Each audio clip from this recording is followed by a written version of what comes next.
శ్రీరాఘవం దశరథాత్మజమప్రమేయం సీతాపతిం రఘుకులాన్వయరత్నదీపం ఆజానుబాహం అరవిందదయాల్తాక్షం రామం నిశాచర వినాశకరం నమామి.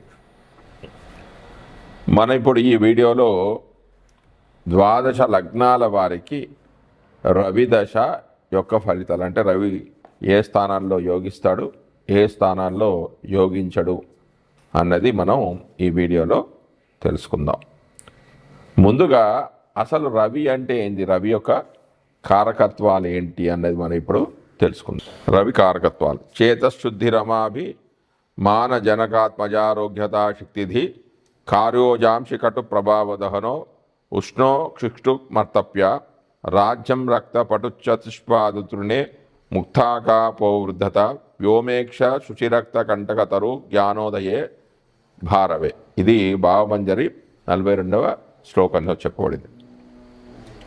ఇతరులకు అపకారం కోరని మనశుద్ధి, ధన ప్రాధాన్యం అధికమైన ఆత్మాభిమానం, తండ్రి ఆత్మ ఆరోగ్యము శక్తి బుద్ధి బలము కార్యనిర్వహణ శక్తి ఓజస్సు కటువుగా ప్రవర్తించడం. కారం అంటే మిరియాల కారానికి రవి, మిరపకాయ కారానికి కుజుడు కారకుడు. ఇతరులపై ప్రభావం చూపగలగడం. అగ్నిశక్తి ఉష్ణశక్తి, ఆరోగ్యకరమైన ఉష్ణశక్తికి రవి అయితే వేడి అధికం చేయడానికి కుజుడు కారకుడు. కంటి అనారోగ్యము, మనుషులను పరిపాలించడం, రాజ్యము, ఎర్రని బట్ట అంటే ఎర్రని వస్త్రము, పశుబలము, గడ్డి. పత్రహరితానికి సూర్యకాంతి కారణమని వైజ్ఞానికుల యొక్క వివరణ. ముత్యాలు, బహు గ్రంథకర్తల అభిప్రాయం ప్రకారం ముత్యాలకు చంద్రుడు అధిపతి. గ్రహాలకు చెప్పబడిన అల్పముత్య రత్నాలలో శుక్రునికి ముత్యం కూడా చెప్పబడింది. ఆకాశంపై ఆధిపత్యం ఉంటుంది. ఖగోళ పరిజ్ఞానం ప్రకారం పరిజ్ఞానం ఉన్న వాళ్ళకి రవి యొక్క బలం అనేది చాలా అవసరం. పెద్ద మనిషిగా వ్యవహరించడం, పైకి చూడడం అంటే తప్పు చేసిన వాడు అధైర్యవంతుడు నేల చూపులు చూస్తాడు, గర్వం కలవాడు పై చూపులు చూస్తాడు. ఇది అధికమైన ఆత్మవిశ్వాసానికి ప్రతీక కాబట్టి ఆత్మకారకుడు రవి అని అంటారు. పవిత్రత, ఎరుపు రంగు, ముళ్ళు చెట్లు, ముళ్ళ చెట్లు, జ్ఞానోదయము, పలువురు చెప్పిన విషయాలన్నింటినీ సమన్వయాత్మకంగా ఆలోచించి కొత్తదనంతో కూడిన ఆలోచనను పొందడం రవి కారకత్వాలకు చెందింది. భావమంజరి గ్రంథకర్త ముకుంద దేవకిన అభిప్రాయం ప్రకారం కాళిదాసు ఉత్తర కాలామృతాన్ని అనుసరించి వనపర్వత విహారం, పశు భయము, లోక వ్యవహార నైపుణ్యము, రాజాదిరాజుగా ఉండడం, శిరోరోగం అంటే తులాలగ్నంలో రవి ఇంకా బలహీన క్షేత్రాల్లో లగ్నంలో రవి ఉన్నప్పుడు తరచూ శిరోవేదన అనేది కలుగుతుంది.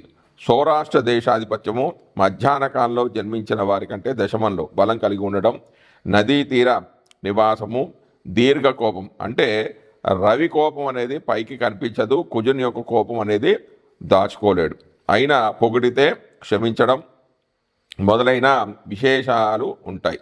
ఇంకా అతిదీక్షమైన తీక్షణమైన స్వభావము, దుర్గా నిర్మాణము ఆత్మరక్షణకు సంకేతం.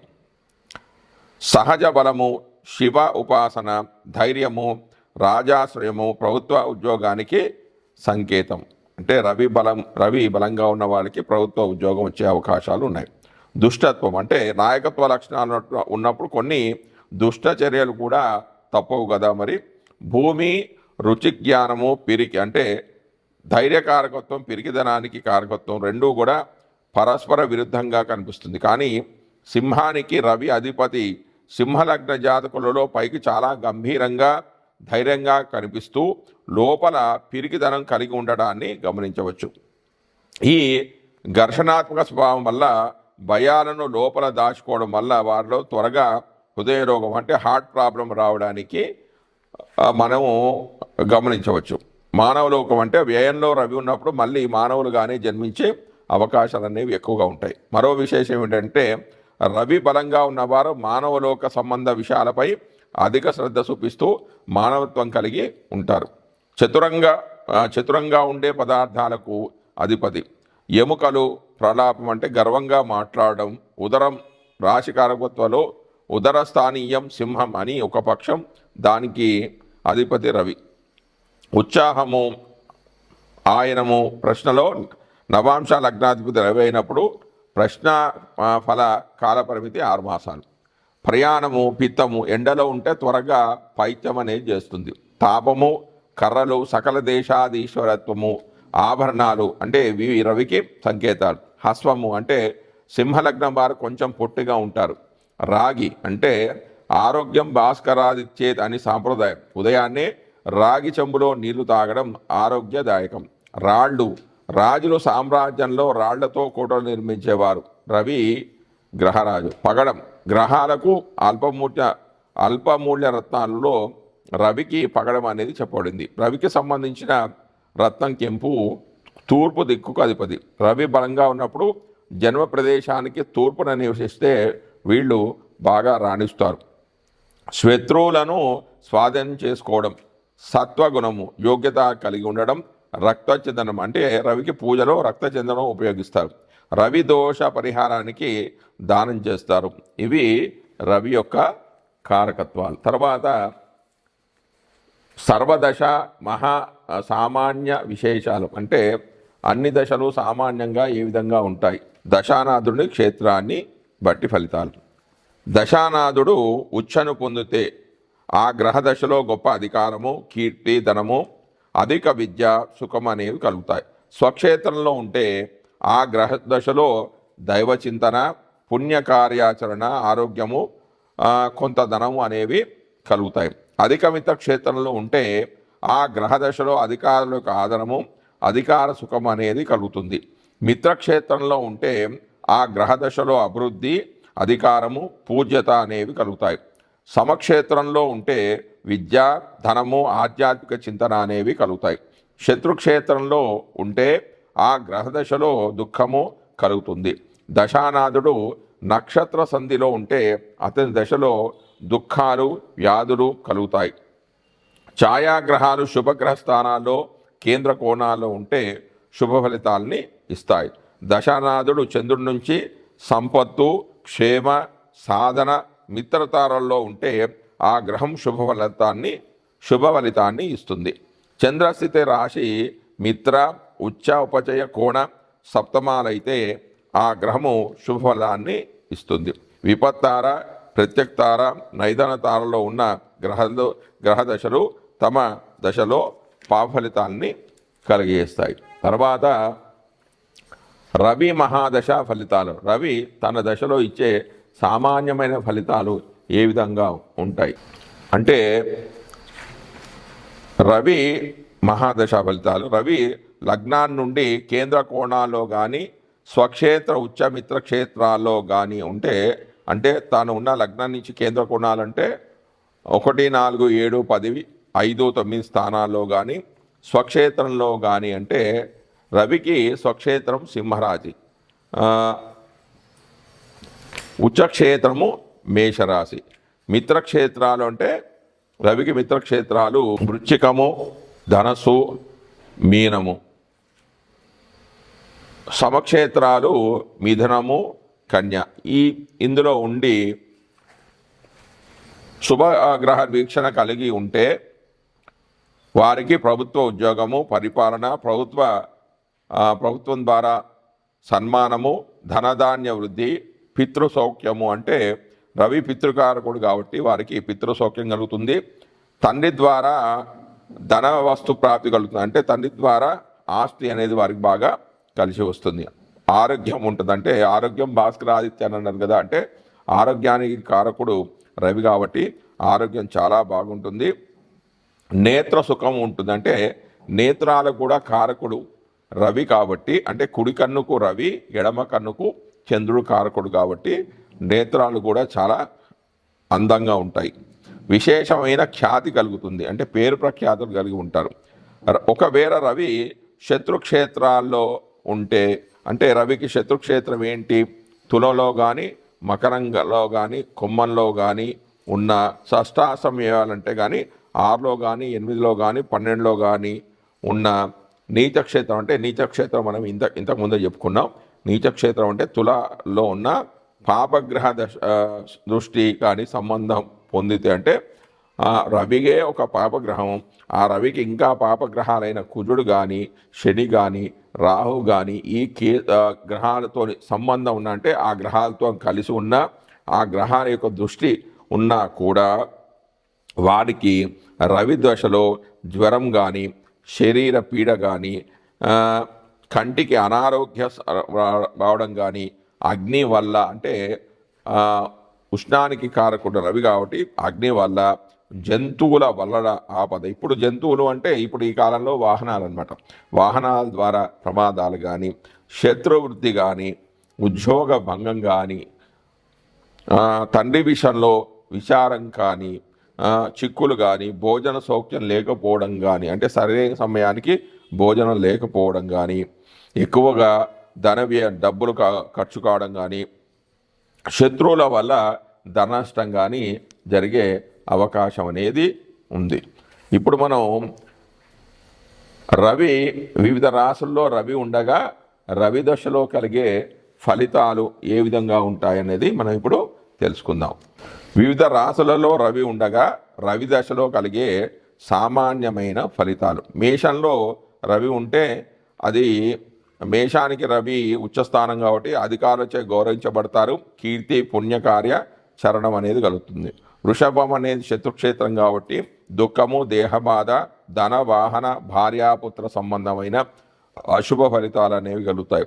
మిథునంలో ఉంటే మిథునం అనేది సమక్షేత్రం కాబట్టి విద్యా రచనలు పురాణ ఇతిహాసాదులందు ఇష్టం కలగడం వ్యవసాయ వ్యాపారాల్లో లాభము ధనధాన్య వృద్ధి గౌరవం అనేది కలుగుతాయి. కర్కాటకంలో ఉంటే ధనము గౌరవము సుఖానుభవము అస్థిర త్యాగగుణము గొప్పవానిగా ఖ్యాతి భార్య వ్యతిరేకమవడం అనేది జరుగుతూ ఉంటుంది. అంటే కర్కాటకం కూడా మిత్రక్షేత్రమే. సింహం అంటే స్వక్షేత్రంలో రవి ఉంటే భార్యాపుత్రులతో సుఖం అనేది ఉంటుంది. అధిక ధనము కీర్తి అనేవి కూడా కలుగుతాయి. ఇక కన్యలో ఉంటే కన్య కూడా సమక్షేత్రమే. అంటే కన్యా రాశికి అధిపతి బుధుడు రవికి సమక్షేత్రం కాబట్టి భగవత్ పూజ పోయిన సంపద లభించడం సన్మానాలు అనేవి కలుగుతూ ఉంటాయి.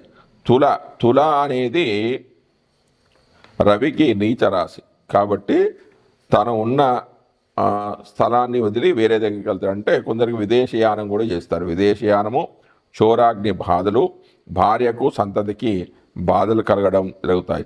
వృచ్చికం అనేది మిత్రక్షేత్రం కాబట్టి నాస్తికత్వము శస్త్రచికిత్సలు మానసికమైన శారీరక బాధలు కూడా కొంచెం కలిగే అవకాశం ఉంది.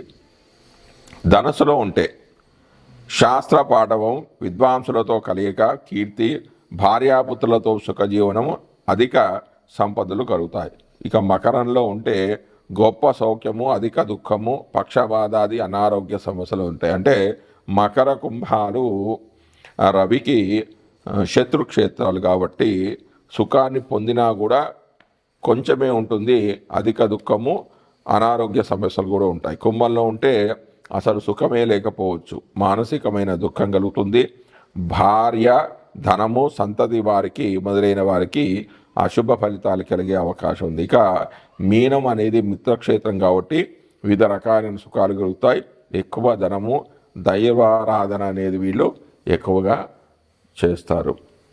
ఇక మనము లగ్నాల వారిగా అంటే 12 లగ్నాల వారికి ఏ స్థానంలో రవి ఉంటే ఎలాంటి ఫలితాలు ఇస్తాడు అనేది మనం ఇప్పుడు తెలుసుకుందాం. ముందుగా మేషలగ్నం వారికి రవి దశ ఫలితాలు. మేషలగ్నం వారికి రవి పంచమాధిపతి. రవి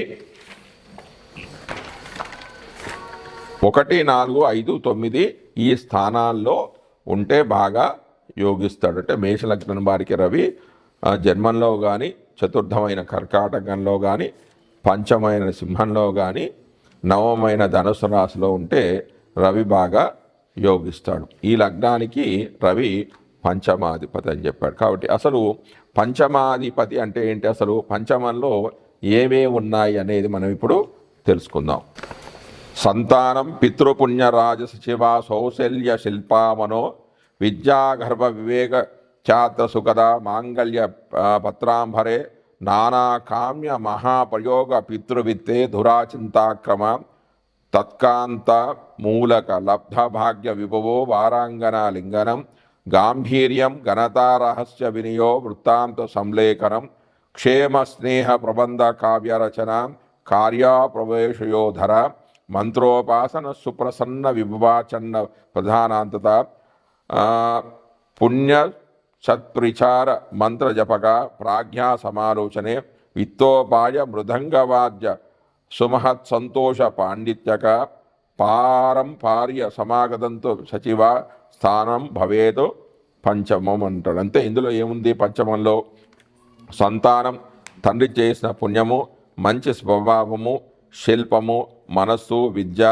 గర్భము, వివేకం అడిగితే గొడుగు అంటే రాజలాంఛనం, మంచి కథలు, శుభలేఖలు, బట్టలు, కోరికలు తీర్చుకోవడం, పితృధనము, దూరదృష్టి, శ్రీమూలక భాగ్యము, గాంభీరము, గొప్పతనము, రహస్యాలు, వినయము, వార్తలు రాయడము, క్షేమము, స్నేహము, కావ్య రచన, కార్యాచరణము, మంత్రోపాసనచే కలిగిన వైభవము, పాపపుణ్యాల విమర్శ తెలివి, సరైన ఆలోచన, ధనార్జనకు తగిన ఉపాయము, మృదంగాది సంగీత వాద్యాలు, సంతృప్తి, పాండిత్యము, వంశపారంపరాగతమైన మంత్రిపది మొదలైన విషయాలు ఈ పంచమ భావంలో ఉంటాయి. మరి ఇప్పుడు ఈ వీడియోలో కన్యాలగ్నం వారికి రవిదశ యోగిస్తుందా యోగించదా అనే దాని గురించి తెలుసుకుందాం. కన్యాలగ్నానికి రవి వ్యయాధిపతి అంటే 12వ అధిపతి. ఈ వ్యయాధిపతి యొక్క కారకత్వాలు ఏంటి, అసలు వ్యయంలో ఏవేవి ఉన్నాయి అనే దాన్ని మనం ఇప్పుడు తెలుసుకుందాం.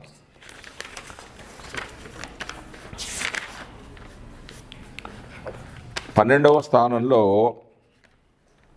నిద్రాభంగం, మనోవ్యధ, పాదాలు, శత్రుభయము, బంధనము, పీడా విముక్తి, అప్పు తీరడం, గుర్రాలు, ఏనుగులు, తండ్రి ధనము, శత్రువు, స్వర్గారోహణము, ఎడమ కన్ను, జనద్వేషము, అంగవైకల్యము, జారత్వము, వివాహము, నష్టము, శయనము, త్యాగము, అధికార నాశనము, శత్రువు యొక్క కారాగృహంలో ఉండడము, చిత్త వైకల్యము, దీన స్వభావము, చెడ్డ స్వభావము, తండ్రి సోదరుడు అంటే దశమాతృతీయము వ్యయం కాబట్టి తండ్రి యొక్క సోదరుడు, సుఖం కోసం ఆలోచించడము, సౌఖ్య నాశనము, సౌఖ్యం కోసం వాదించడము, కోపము తెచ్చుకోవడం, దేహ సౌఖ్య లోపించడము, వృత్తి, ఇతర దేశాలకు వెళ్ళడము, అన్ని విధాలుగా ఖర్చులు, భార్యాహాని అనేవి ద్వాదశ భావం నుంచి పరిశీలించాలి. ఇలా ద్వాదశ రాష్ట్రాధిపతి అయిన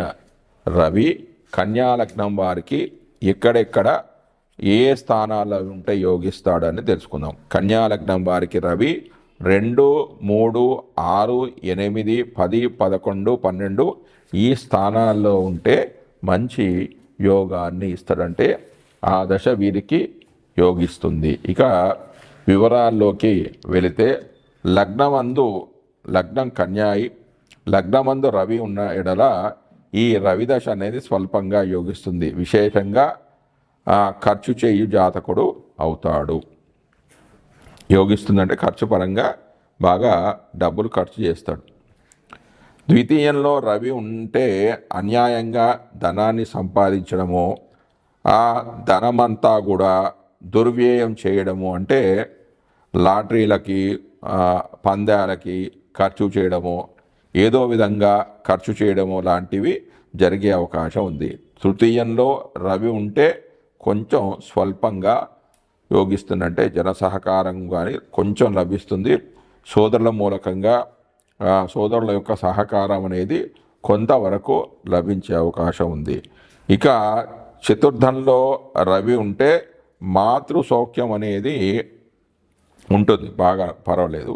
ఈ రవిదశ అనేది యోగిస్తుంది అంటే మాతృమూలకంగా ధన సంపాదన అనేది లభిస్తుంది. సరైన సమయానికి ఆహారాన్ని తీసుకుంటారు. పంచమంలో రవి ఉంటే పుత్ర సంతానం అనేది ఉంటుంది. ఈ రవి దశ అనేది వీరికి యోగిస్తుంది. షష్టమంలో రవి ఉంటే శత్రు సంబంధమైన ఆస్తి అనేది కలుగుతుంది. ఈ రవి దశ అనేది బాగా యోగిస్తూ ఉంటుంది. సప్తమంలో రవి ఉంటే కలత్ర సౌఖ్యం అనేది చాలా తక్కువగా ఉంటుంది. ఖర్చులు అనేవి చాలా విశేషంగా ఉంటాయి. అష్టమంలో రవి ఉంటే రవి దశ అనేది వీరికి యోగించదు, కానీ సత్కార్యాలు చేస్తూ విశేషమైన ఖ్యాతిని అంటే పేరును పూర్వపుణ్యాన్ని వీరు సంపాదించుకుంటారు. నవమందు రవి ఉన్న పుత్ర విచారం అనేది బాగా కలుగుతుంది. జాతకుడు లోభి అవుతాడంటే డబ్బులు ఖర్చు చేయడానికి వెనకాడుతాడు. దశమంలో రవి ఉన్న ఎడల ఈ దశ అనేది బాగా వీరికి యోగిస్తుంది. తీర్థయాత్రలు చేస్తారు. ఏకాదశంలో రవి ఉంటే దశ బాగా యోగిస్తుంది. అన్యాయంగా ధనార్జన చేస్తారు. ద్వాదశమందు అంటే 12వ స్థానంలో రవి ఉన్న ఎడల అనేక దుష్కార్యాలు చేస్తూ విశేష ధనము వృధాగా ఖర్చు చేస్తూ ఉంటారు. మొత్తం మీద ఈ రవి ఏ స్థానాలు ఉన్నా కూడా ఒంటరిగా ఉన్నప్పుడు సామాన్య యోగాన్ని ఇస్తాడు.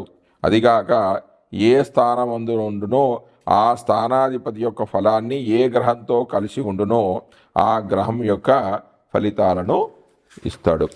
ద్వాదశ లగ్నాల వారికి రవి చెడు స్థానాల్లో ఉన్నప్పుడు ఏదైనా బాధలు పెడుతూ ఉన్నప్పుడు రవి దోషాలు తొలగడానికి శాంతి పరిహారానికై వీలుంటే ప్రతిరోజు కూడా సూర్యోదయ సమయంలో సూర్యుడికి ఆదిత్య ఉదయ పారాయణం అనేది చేసుకోవాలి. ప్రతి ఆదివారం ఉదయం 6 నుంచి 7 మధ్యలో, అంటే దీన్ని రవి హోరా అని అంటారు. ఆ సమయంలో రవికి ఒక 11 ప్రదక్షిణలు చేసుకోండి. 11 ప్రదక్షిణలు ఆ రవి యొక్క ధ్యాన శ్లోకాన్ని చదువుకోండి. ధ్యాన శ్లోకం అంటే అది మనం ప్రతి పంచాంగంలోనూ ప్రతి ఆలయాల్లో కూడా అక్కడ రాసే ఉంటుంది. దాన్ని మళ్ళీ మీకు ఇప్పుడు చెప్తాను. జపాకుసుమ సంకాశం కాశ్యపేయం మహాదితం తమోరం సర్వపావగ్నం ప్రణతోస్మి జివ్వాకరం అనే మంత్రాన్ని, ఇది ధ్యాన శ్లోకం, పురాణ శ్లోకం కాబట్టి దీన్ని చదువుకుంటే మంచి ఫలితాలు వస్తాయి. దీన్ని ఒక 6 వారాలు చదువుకోండి. 6 వారాల తర్వాత 6వ వారం కానీ 7వ వారం కానీ సూర్యుడికి పూజ చేయించుకోండి. అష్టోత్తర నామావళి చేయించుకొని 1 కేజీ కానీ 2 కేజీలు కానీ గోధుమ పిండి దానం చేయండి. అంటే సూర్యుడికి ఇష్టమైనది గోధుమలు, కానీ ఈ కాలంలో ఎవరు కూడా గోధుమలు తయారు ఇవ్వటం లేదు. కాబట్టి చివరిగా గోధుమ పిండి దానం చేసిన, ఎర్ర పూలతోనే అర్చన చేసిన, ఎరుపు వస్త్రాలు దానం చేసిన కూడా ఆ యొక్క రవి దోషాలు అనేవి తొలగిపోతాయి. మరియు విశేషంగా మాఘమాసంలో వచ్చే రథసప్తమి రోజున సూర్యుడి యొక్క పూజ చేసుకున్నా కూడా మంచి ఫలితాలు వస్తాయి. అంతేకాకుండా గోధుమ పిండితో చేసిన రొట్టెలు ఆవుకు కానీ కుక్కలకు కానీ పెట్టినైతే కూడా అనారోగ్య సమస్యలు అనేవి తొలగిపోతాయి. ఈ దశలో ముఖ్యంగా రవి పితృకారకుడు, అంటే తండ్రికి పిల్ల తండ్రి చిన్న తండ్రి కారకుడు. కాబట్టి ఈ దశలో వాళ్ళతో ముఖ్యంగా గొడవలకు వెళ్ళకండి, వాళ్ళతోనే సామరస్యంగా ఉండండి. గ్రహాలు ఎక్కడో లేవండి, మన ఇంట్లోనే ఉన్నాయి గ్రహాలన్నీ కూడా. రవి పితృకారకుడు, చంద్రుడు మాతృకారకుడు, కుజుడు సోదరకారకుడు, బుధుడు మేనమామలకు మేనత్తలకు కారకుడు, గురువు అంటే గురుదేవుడు, శుక్రుడు స్త్రీలకారకుడు, భార్యకారకుడు. కాబట్టి ఆ దశ బాలైనప్పుడు ఆ బంధువులతో గొడవలు పెట్టుకోకుండా ఉంటే చాలు, మంచి ఫలితాలు వస్తాయి. మీరు ఎన్ని పూజలు బయట చేసినా కూడా ఇంట్లో వాళ్ళతో గొడవ పెట్టుకుంటే ఆ గ్రహాలు ఇచ్చే ఫలితాలు వాళ్ళు ఇవ్వరు. కాబట్టి ఇంట్లో వాళ్ళతో కూడా మంచిగా సఖ్యంగా మెలగండి. ఆ లగ్నానికి లగ్న పంచమ నవంబాధిపతి ఒకవేళ రవి అయితే వీళ్ళు కెంపును ధరించవచ్చు. అంటే రవికి కెంపు అనేది చెప్పబడింది కాబట్టి కెంపుని ధరిస్తే మంచి ఫలితాలే వస్తాయి.